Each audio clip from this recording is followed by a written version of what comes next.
Actinide श्रेणी।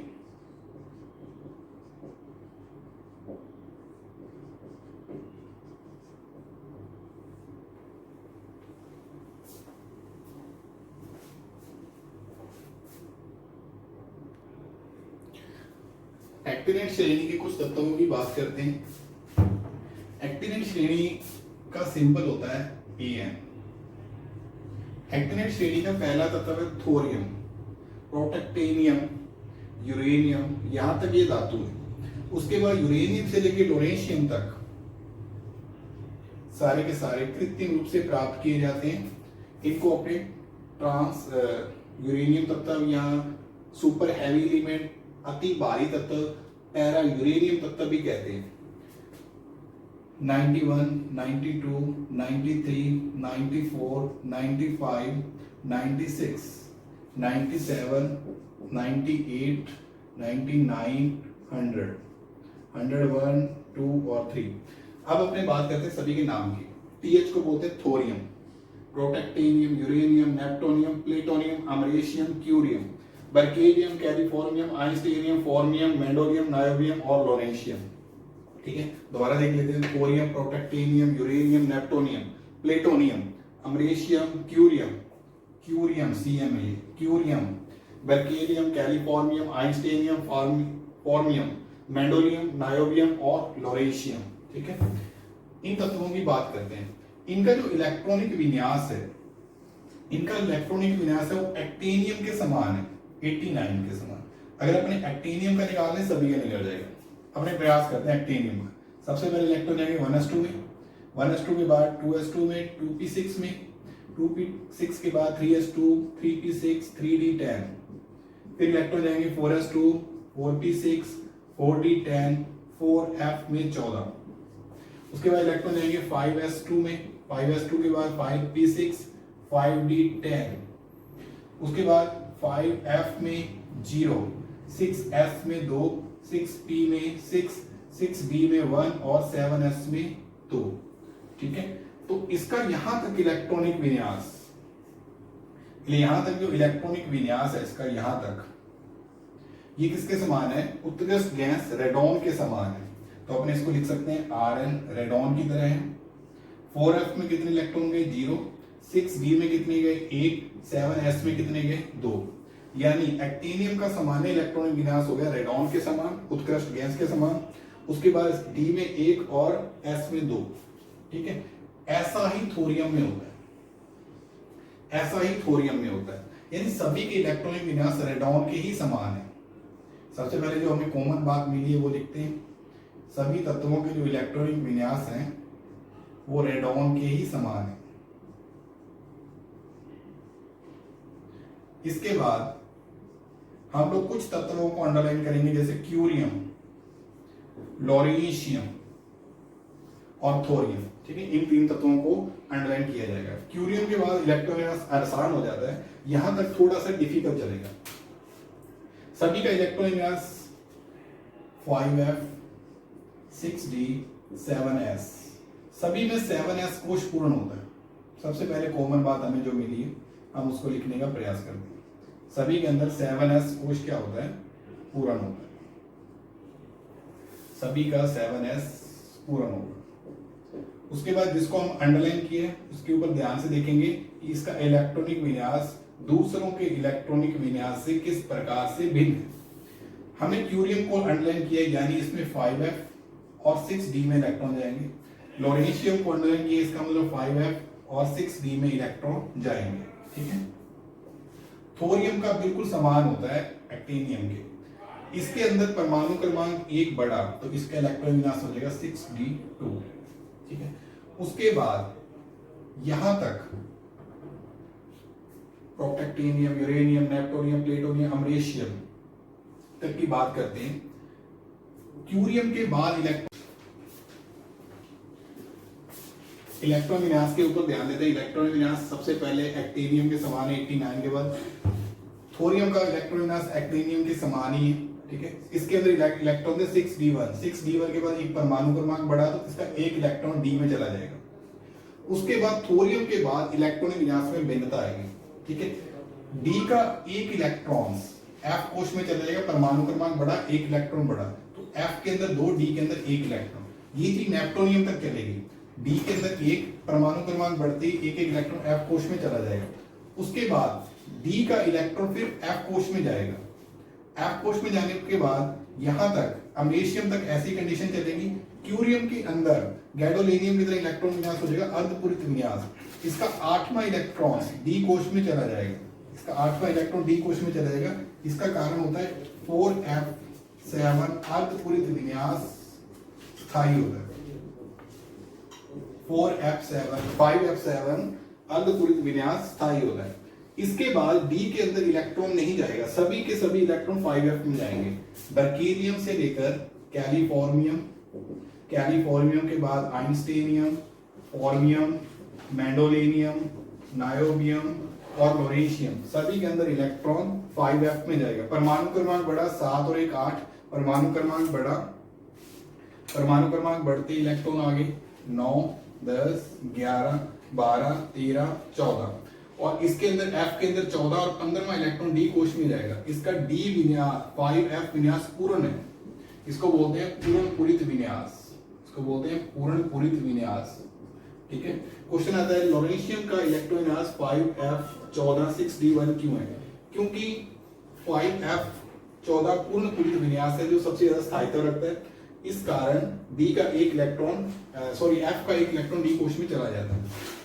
यहाँ पर दोनों कक्षकों में ऊर्जा का अंतराल कम होता है, अंतराल कम होने के कारण 5f का एक इलेक्ट्रॉन D कोश में चला जाता है। 5f7 अर्धपूरित विन्यास है जो क्या होता है सबसे ज्यादा स्थायी होता है। तो ये एक्टिनेट श्रेणी का इलेक्ट्रॉन विन्यास है। इलेक्ट्रॉन विन्यास सबसे इंपॉर्टेंट है क्यूरियम का, क्यूरियम के बाद लोरेशियम का और थोरियम का, तीनों ही इंपॉर्टेंट इलेक्ट्रॉनिक विन्यास है, थोरियम का, लोरेशियम का और क्यूरियम का। ऑक्सीकरण अवस्था, ऑक्सीकरण अवस्था की बात करते हैं। इसके बाद एक्टिनेट श्रेणी की ऑक्सीकरण अवस्था।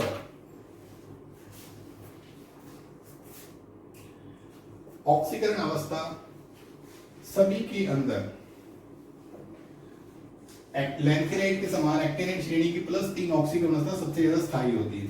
तो सबसे कॉमन बात ये हुई कि सभी तत्वों के अंदर +3 ऑक्सीकरण अवस्था पाई जाएगी, कुछ तत्वों को छोड़कर, कुछ तत्वों को छोड़कर प्लस, एक तो हमें 2 तत्व छोड़ने, एक तो नायोबियम परमाणु क्रमांक 102 और 90, इन दोनों को छोड़ दे, सभी के अंदर +3 ऑक्सीकरण अवस्था देखने को मिलती है, सभी के अंदर +3 ऑक्सीकरण अवस्था हमें को देखने मिलती है। Berkelium, californium, einsteinium, fermium, mendelevium, nobelium और लोरेशियम।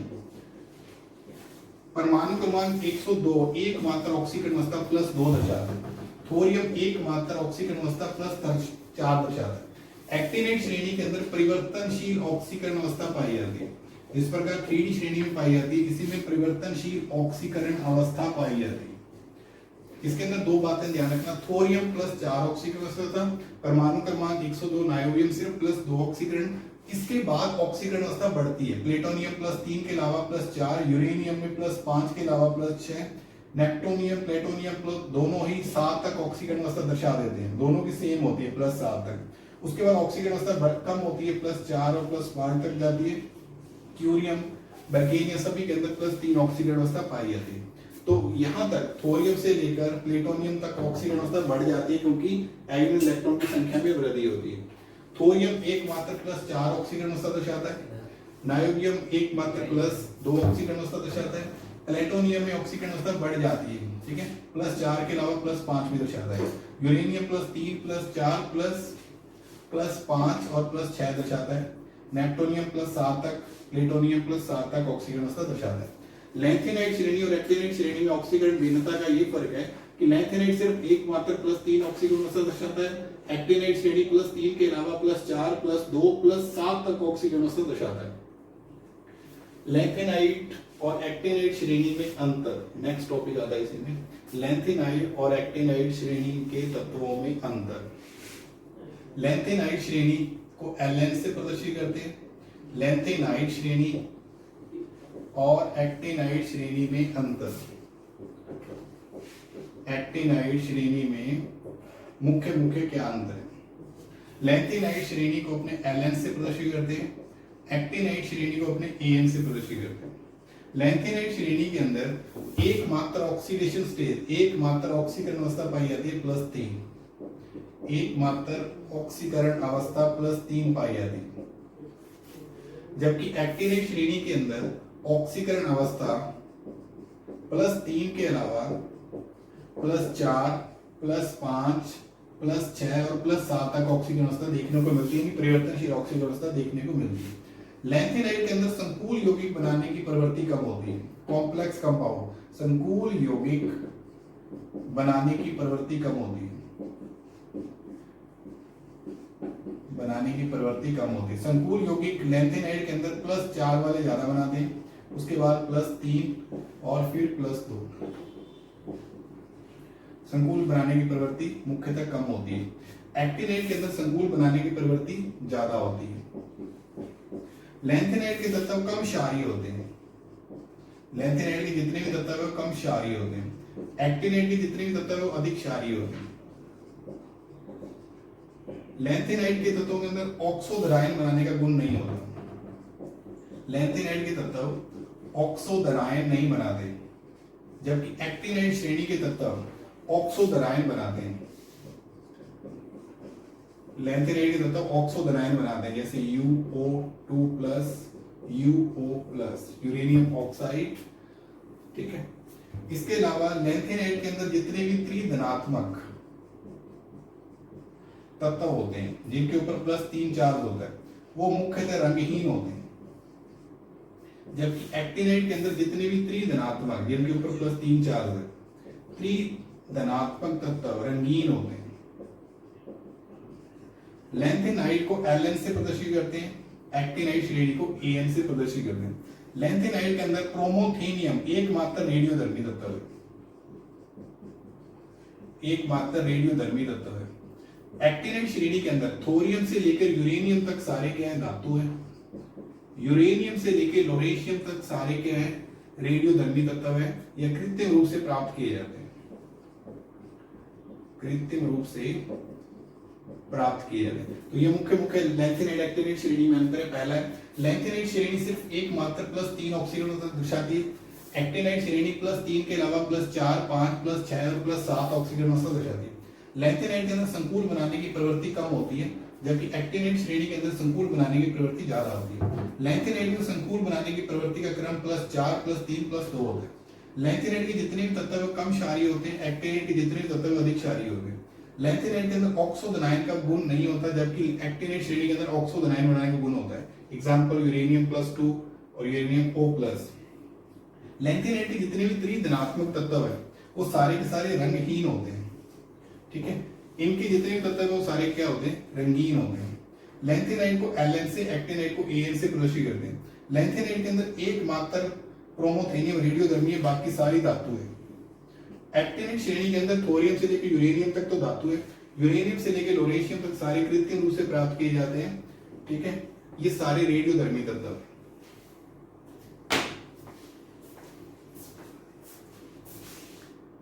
ऊपर वाला